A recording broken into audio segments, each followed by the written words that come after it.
boom, we had an accident.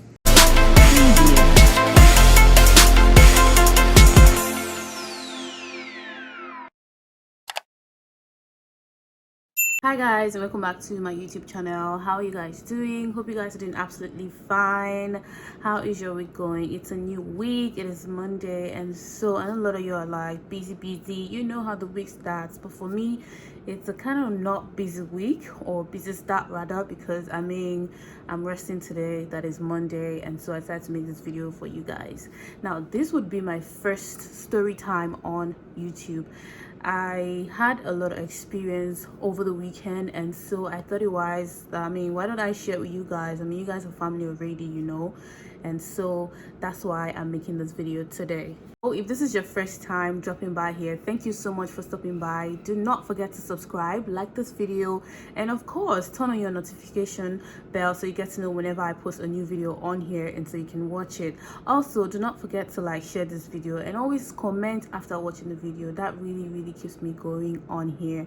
Alrighty, you guys, so the reason I'm making this video is because like I said before, I experienced a lot over the weekend, and so you guys are family, and I felt like I should share it on here. I actually have a playlist that says my experience on here, so you can just click on it and see other videos that I've put out here about my experiences, you know, so this is going to be one of them as well. So yeah, last weekend, I think on Monday, Boo had already said to me that I'm going to attend a wedding with him, and that wedding was supposed to be on Saturday, but I just wasn't sure about it, and I was just saying I'm not sure I'm gonna come, you know, which is like doing back and forth with the me coming or not thinking. And then finally on Tuesday I was like, oh, I'm not coming, and no, and I cancelled. But he kind of like said, oh, the wedding is no longer on Saturday, it's now on Friday. I think the groom and the bride actually had, I don't know, they changed the date from Saturday to Friday, and he's like, I need you to bring some things for me, because some things he's supposed to use for the wedding is with me, so I had to take them to him.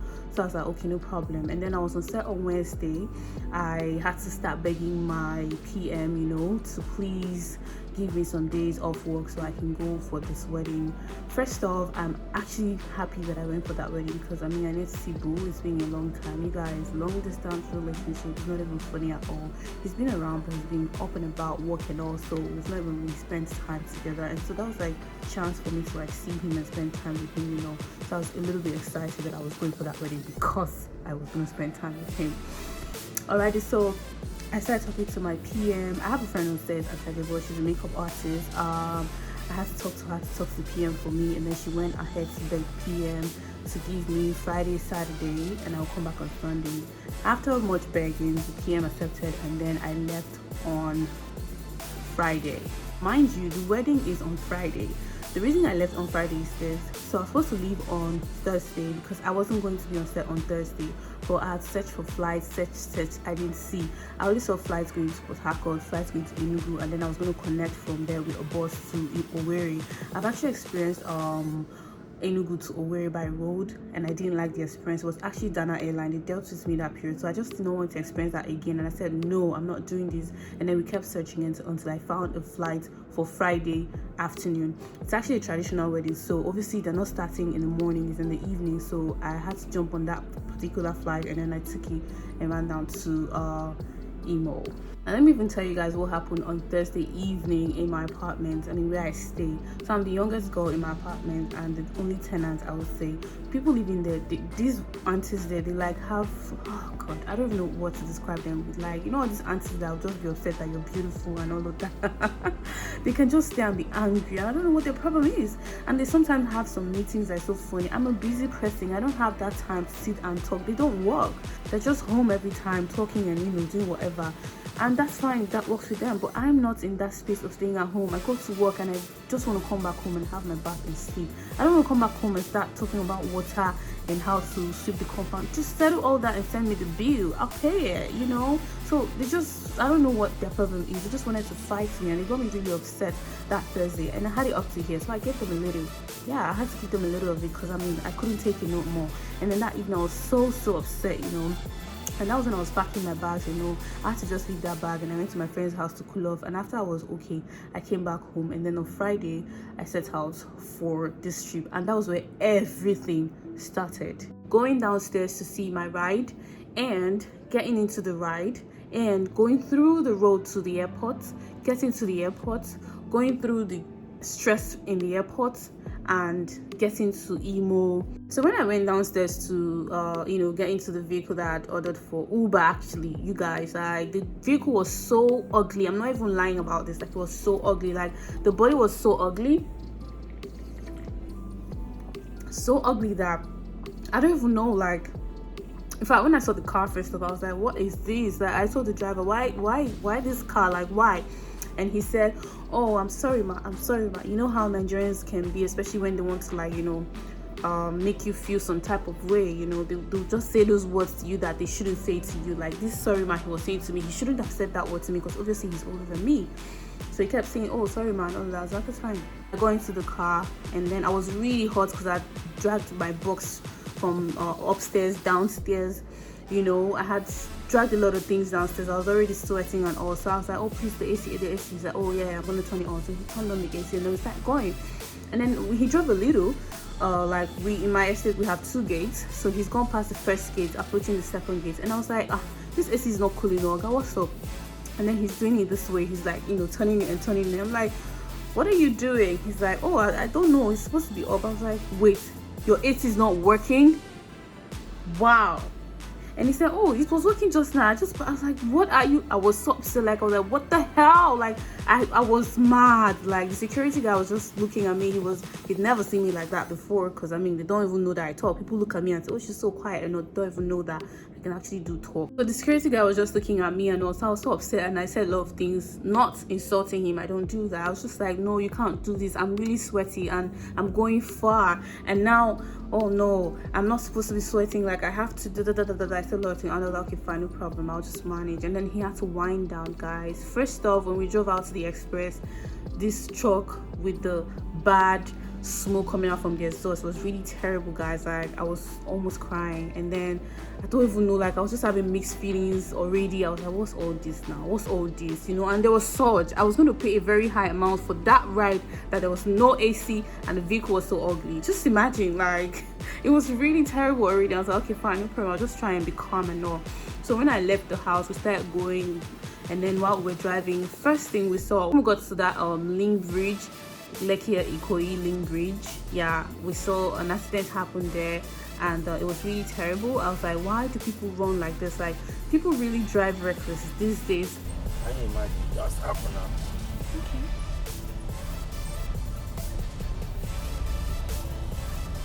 Wow. Very good. Nigeria. How can you be driving and then you see that the space, this is probably your vehicle, and then the space next is so tight that a truck is actually there, and then you have another space, maybe another truck is there. You're trying to fix in yourself because you think your car is a sport car, and so you should fit in and just, that was what happened in that accident that we saw right there. And then the way they squeezed that vehicle, it was, I don't even know. I hope the person inside that vehicle came out alive. So yeah, after that we continued this journey and we're going, and all of a sudden the driver is like, hey, I know start the ride though. The thing know they read since, so madam, oh. I was like, yo, you guys, he just realized that he did not start the trip. How is that even possible? It's really funny, but but I have the estimates anyway, so we're just going to do that, right? Yeah, I do. Niggas trying to eat me up. I was just laughing. I was like, really? You did not start the ride all this time? He's like, yeah, so now I think of the AC. I was like, oh, nigga, please. I don't know what you're talking about, But I already had an estimate of the ride, so I was like, I have the estimate, and so I'm just going to pay with that one. So that man is actually an old man. He's not a young person, you guys. So he's like, okay, so when we got to the airport, I asked him, so how much should I give you? He's like, I gave him, like, how they put the estimate. Let's say, for example, the estimate could be like 4,500 to 6,000, So I was like, let me pay you 4,500. He's like, with all the traffic. I was like, there was no traffic on the road, don't say that. He's like, but say this one, that one. He's just a little things, okay, let me just give him 6,000. And I gave this dude 6,000. And then getting to the airport, when he dropped me off, I went in and all. So when I got in, I got a notification of the trip, and I was like, if he did not start it, so how did I get a notification? That means this man was lying or what? I don't understand. I checked it, it was actually 3 something. It wasn't even up to the amount I gave him. I gave him overly more than what I should give to him. First, I was really upset. Really, why should this man lie? I mean, I don't like it when old people lie. That's the worst thing you can do to me. Like, if anybody that knows me and close to me knows that I hate when old people lie. Like, it's just so annoying. You don't have to lie. If a young person like me can come out and tell you how it is, so why are you lying? Just tell me how it is. You don't have to lie. I mean, you're older than me. I can't even beat you. The highest thing I'll do is, oh, why did you do this? And I can't even say some things that I want to say to you because you're older than me. You don't understand. That's Africans for you. That's Nigerians for you. That's how we're trained. So I don't know why you're lying on top of something that you shouldn't lie about. Very annoying. I hate when old people lie. So yeah, I go into the airport, and then the dude that was supposed to attend to me, I don't know, he was having score in his brain. When he said I should wait and went to another counter and was fighting, I was just like, what is happening today? Everything is trying to like get to me, but yo, I'm going to overcome this. So I was just calm there, you know, trying to like relax and all. And then he checked my bag in and I was like, oh, you have extra 5 whatever kg, you have to pay. And I was like, okay. I went to place to pay for the excess luggage thingy, and I went to pay. When I went to pay, it was another drama. So First Bank actually took my money. The POS declined, but First Bank took out the money from my account. And then I told the guy not to try it again. He now went to go and try it again, and they now declined. And the First Bank took out another money. You guys, I was like, what is going on? Like, I was literally crying inside my mind, dear. And then I told the guy, okay, I did not have cash with me. He said I have to go and use the ATM outside. So after all the ceremony and everything, I actually went outside, used the ATM, and I came. And there was this old man at my back, was trying to talk to me. So he wanted to pay. I was like, please. I don't have to. I've already had too much today. Let me endure. Let me just carry the ones that I've had today. I don't want to add to this. Thank you. So I went outside, got the cash, came back, paid, and all. Mind you, First Bank had taken this money twice out of my account, and they've not returned it, even up to now that I'm making this video. So yeah, I paid for my excess luggage, and then I went and I got my ticket and all. And then I went to sit down, and guess what? All this did not stop me from showing you guys what I'm wearing. Anywhere that I can see a mirror to showcase my outfit, I'll definitely do that. And this is what I'm wearing.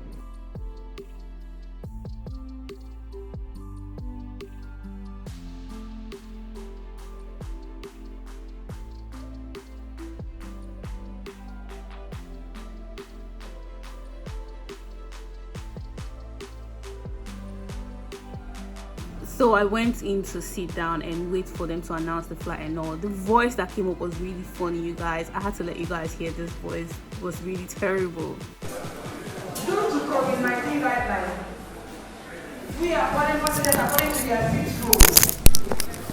Please check your boarding pass. You can sit on row A. Every so where you can sit on row A. Please proceed for boarding. After this voice, I had to go and queue up, you know, get your tickets, whatever, the boarding, and all. And then we got into the bus. We drove to where the plane was, and then we got in, and yeah, we left for Owerri, and then we got to Owerri, and yes, Boo was already outside to pick me up, and I was really excited to get to Owerri for the fact that I haven't seen him. He's been around for a long time, but he's been running everywhere. Like, I've not seen him. You guys, long distance relationship is not even funny, trust me. But anyways, we're good, we're fine, thank God, and all of that. So yeah, we got into Owerri, and then when we got into Owerri, remember that wedding is actually that same day. So everybody is just happy. I met with Obi and her husband. They are so cute, you guys. Yeah, so I met with them, you know, I met Chisa, I met everyone, you know. Everybody's just happy and all. Got dressed.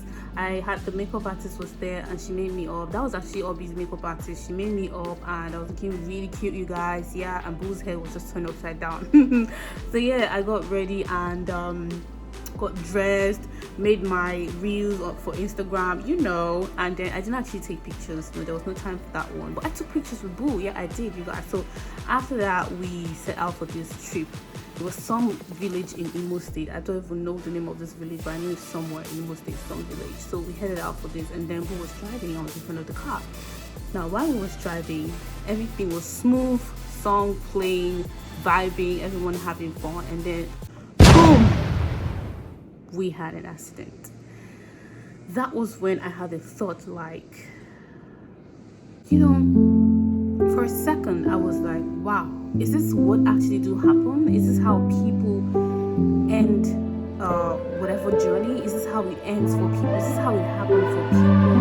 I thought about a lot of things. Now, when this happened, the airbag had come out. I actually sustained an injury on my shoulder, very little one though. So the airbags came out, and then it was on my face right there. I was this way, he was also in that position. And then I think he tried to come out of the car. The smoke was already coming out from the car. And then I also tried to reach out for my seatbelt. It wasn't coming out. He had to help me get that. And then I came out from the car and I was coughing, it was express, cars were passing. I didn't even want to know if cars were passing. Even when I was trying to come down from the car, the vehicle was moving backward. He had to come and, do whatever he did. I don't know what he did, but I know the car stopped. I came down, I was coughing and walking, and then I went to somewhere and I just had to stay back there because I couldn't move myself. Now, someone was still in the car. Chisa is his friend. Chisa was still in the car. I don't know if he has lost consciousness. He was just sitting in that car, the back of the car there, and this car was already smoky, you guys. I didn't even know it was going to burn or something. People had to rush him, take him out of the car and all. So the other vehicle stopped because it was a convoy. The other vehicle stopped, and then they had to take me to that car. I was shaking, you guys. I've never experienced something like that in my life before. It was terrible. The first time I experienced it, the accident did not actually happen. I was inside a car, and then someone hit the car. So I screamed, but nothing happened to me. But this one, I was right in front of where it happened, and oh my god, you guys, that experience was, I don't know, I really cannot use a word to explain it. It was, so many things just came to my head at that point, and I was like, yo, thank you, Jesus. That's all I could say, So we go into another car. Fun thing is, the car did not even hit any car. That car, it was the range. So I think the sensor is just too much that if it gets close to an object, if you're in the speed or whatever, and it gets close to an object, the airbags will definitely pop out to save you or something. So that was what happened. We didn't hit any car. No car hit us, but I don't know what happened. The airbags just poof, and that was it. So we got into another vehicle, and then this time around the drivers had to drive us, and then we got to the wedding. Everybody I was not really myself. He wasn't himself as well. He was still trying to process everything. I know it's a normal thing. And then when we got there, the music, time to dance, meet the couple, spend money, all of that. We didn't even stay that long anymore because we arrived quite late. And then that was it, you guys. After the wedding, we came back. When we came back, we had the conversation. We talked about what happened, and we kind of made decisions around what happened and all. And he's so grateful and all. We need to go out just to see out and see, so this thing gets over our head, at least for a minute. So then we went out to eat. After eating, we went clubbing. It was really fun, you guys. And then we danced, had fun. I had a little alcohol, and he doesn't take alcohol, no. So he danced, had fun, and we came back home. It was just fun all the way. And so after that was on Friday, right? On Saturday in the morning, we had to go bury a friend of his aunt. Yes, we had to go bury her, and after that we came back to the hotel, and he had to go do some meetings because he was leaving Imo the same day that I was leaving Imo as well. And so after all of that, and all, everyone came back home. We had to talk overnight and sleep, and then the next day in the morning I set out for Lagos. I got to Lagos and I rushfully went home, got my car, and then went on set. And that was it, you guys. So basically, this story I'm telling you guys is every moment or every day that you wake up and you see another day, always be thankful, because I don't know what would have happened. We don't know how it would have turned out. But I just want to say thank God for life. Thank God for another opportunity. And so I'm someone who always appreciate, I appreciate every single day that I'm on this earth. Yes, and I do as much as I can to put a smile on people's faces. And I also try to live happy as well, because man, you only live once. YOLO, it's true, okay? So this story time is basically to remind you that you always have to be thankful about your life and the things around you. It's not, if you don't have millions, don't be sad, okay? The fact that you can breathe, be happy, be thankful. The fact that you even see something you can eat, be thankful, be happy. My life is a story. If I start giving you guys stories about my life and everything that I've been through, everything that I'm going through, everything that I know that I might still go through, maybe you guys will start believing when people say to you that once you can breathe, then there is hope. Thank you so much for watching this video. If you like it, make sure to drop a comment, like and share. Do not forget to subscribe if you've not subscribed. I'll see you guys on Saturday with another video. Bye guys.